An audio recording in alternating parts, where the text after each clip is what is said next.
এখন বিশেষ করে যারা বিদেশে থাকেন লন্ডনে বা শীতের দেশগুলোতে লাউয়ের ফলন প্রায় শেষের দিকে, কিন্তু যারা দেশে থাকেন তারা মাত্র লাউ গাছ লাগিয়েছেন বা লাউয়ের ফলন আসবে। তবে আমারও বাগানের এক পাশে আপনাদেরকে আমি দেখাচ্ছি, আগে এটা দেখাইনি, ওই জাস্ট লাউ আসতেছে, শুরু করেছে লাউ আসতে। তো এগুলো সেদিকে যেহেতু রোদ পড়ে এই জন্য আমি টেনশন করি না। আমি যদি ঠিকমতো খাবার দিই লাউ গাছে তাহলে এই সমস্যাগুলো থাকবে না। তো এই লাউ গাছে দেখেন এই পাতাটা হলুদ। এখন গাছের পাতা যদি এরকম হলুদ হয়, আমার লাউ গাছে আপনারা দেখবেন কখনো কোঁকড়ানো রোগ হয়নি। কিন্তু এই হলুদ রোগের জন্য আপনারা কি করবেন, পাতা হলুদ হলে আপনাকে যেটা করতে হবে সেটা হলো 1 লিটার পানির মধ্যে 1 টিস্পুন পরিমাণ হলুদের গুঁড়া মিশিয়ে আপনি সেটা পাতার মধ্যে সবগুলো পাতাতে সপ্তাহে 1 দিন স্প্রে করবেন। আর হলুদ মিশানো পানিটা এই গাছটার গোড়াতে আপনাকে দিয়ে দিতে হবে। তাহলে আপনি দেখবেন যে আর বাকি পাতাগুলো আর হলুদ হচ্ছে না। যাদের বাগানের শুরুতেই পাতা হলুদ হতে থাকে তারা অবশ্যই এই কাজটি করে নেবেন। এই কাজটি করলে আপনার গাছের পাতা আর হলুদ মোটেই হবে না।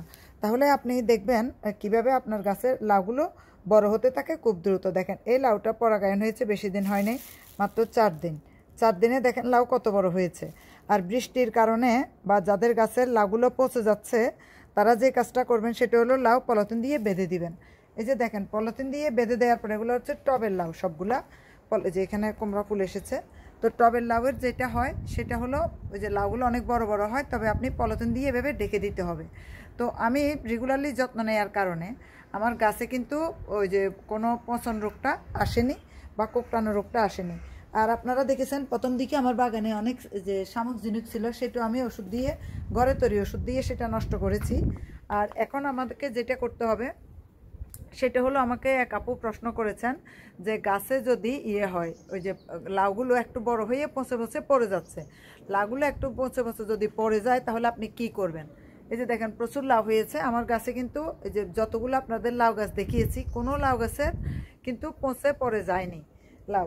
তার কারণটা হলো আপনার লাউ পরাগায়নের 2-3 দিন পরে, যে দেখেন এটা পরাগায়ন কিন্তু হয়েছে, বড় হচ্ছে এখন, এটাও পরাগায়ন হয়েছে না, এই লাউটা হবে না, এই লাউটা হবে। আর যে লাউগুলো পরাগায়নের পরে দেখবেন বড় হচ্ছে, এই যে 2-3 দিন পরে এভাবে পলিথিন দিয়ে বেঁধে দিবেন। তবে পলিথিনের নিচের দিকে এই যে দেখেন পলিথিনের নিচের দিকে অবশ্যই জায়গা রেখে দিবেন যেন হাওয়া ঢুকে, আর উপর থেকে যেন পানি না ঢুকে, প্লাস মাছি যেন বাগানে গাছগুলোতে বসতে না পারে, বা মাকড়সার জাল যেন না বসে। মাকড়সার জাল এবং মাছি থেকে আপনি দূর করবেন কিভাবে, সেটা হলো আপনার বাগানে মরণ টোপ দিতে হবে। আর গাছের আমি একসাথে বলে দিচ্ছি একই ভিডিওতে, গাছের কোঁকড়ানো রোগের জন্য কি করবেন। কোঁকড়ানো পাতা যদি কোঁকড়ায় তাহলে সে কোঁকড়ানো রোগের জন্য 1 লিটার পানিতে, মাত্র 1 লিটার পানিতে 1 টিস্পুন পরিমাণ দিয়ে দিবেন হলো আপনারা বেকিং সোডা।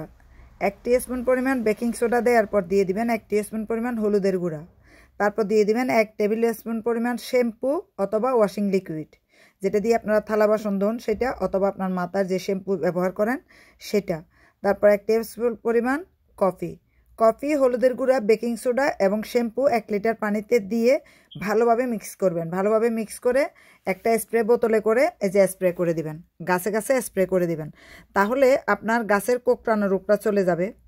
পাশাপাশি আপনি এখন বলবেন যে গাছের যে এখানে দেখেন ফল নষ্ট হয়ে গেলে, যে দেখেন কুমড়া এখানে একটা নষ্ট হয়ে আছে। তো অনেকে বলেন যাদের সবগুলো নষ্ট হয়ে যায় তার মানে অনেক সমস্যা, যাদের 1-2টা নষ্ট হয়ে যায় তো তাদেরও সমস্যা। তো এটার জন্য আপনি কি করবেন, এটার জন্য এটাকে মরণ টোপ বলা হয়। মরণ টোপ আপনাকে তৈরি করতে হবে।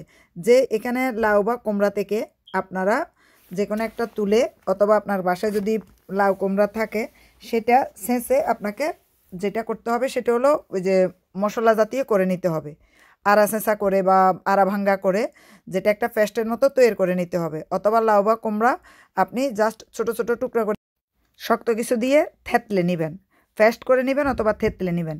নিয়ে সেখানে কীটনাশক ওষুধ 5 থেকে 6 ফোঁটা দিবেন। তবে এখানে 100 গ্রামের জন্য 5 থেকে 6 ফোঁটা কীটনাশক নিয়ে আপনি যে কোনো একটা পাত্র করে অথবা যে কোনো কিছুতে করে এই যে গাছ যেখানে গাছের মাচায় বা গাছে বেঁধে রাখবেন।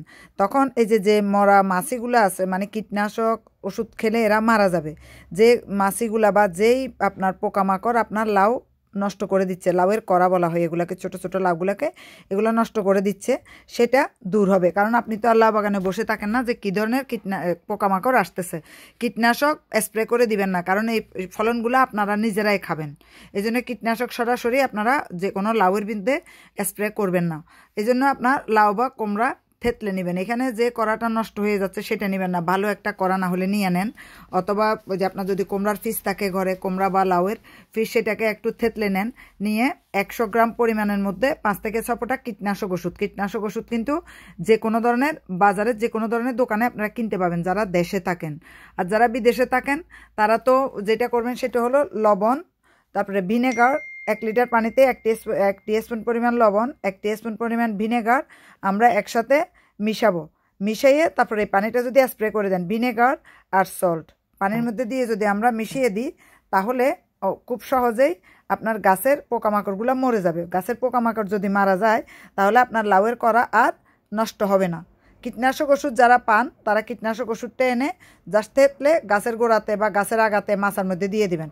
এই পোকামাকড়গুলো এসে যখন ওই খাবারের উপরে বসবে তারা এমনিতেই মারা যাবে, তো আপনার লাউয়ের করা নষ্ট করতে পারবে না, তাহলে আপনি এমনিতেই অধিক ফলন লাউয়ের খুব সহজেই পেয়ে যাবেন।